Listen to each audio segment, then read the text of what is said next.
นี่เธอเชอร์รี่พลัมเธอฉันปีนี้รู้สึกว่าผลไม้มันออกเยอะแล้วมันไม่ค่อยมีหนอนนะคะปีก่อนๆนะแบบมันมีหนาวมาตอนที่ออกดอกไปแล้วอะไรอย่างงี้ใช่ไหมมันก็เลยน็อกผลไม้ออกไม่ค่อยเยอะแต่ปีนี้มันออกเยอะมากเลยอะแล้วว่าวันนี้ตั้งใจว่าจะไปเก็บไอเนี้ยเก็บให้หมดอีกอะเธอมันอร่อยมากเลยอะทำไมหอมอะวันก่อนที่เอาไปทำน้ำผลไม้อะรู้สึกว่ามันออกเปรี้ยวอะแต่เวลากินสดมันหวานนะ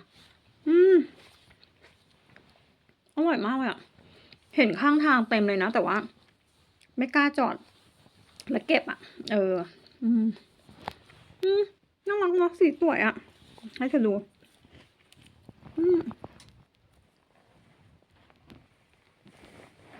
อร่อยใครมาเยอรมันช่วงนี้นะเธอลองเชอร์รี่พัมไอ้ลูกเหลืองๆสีเหลืองๆสีอะไรอย่างเงี้ยนะก็มีนะแต่ฉันรู้สึกว่าอันนี้อร่อยกว่าหอมกว่า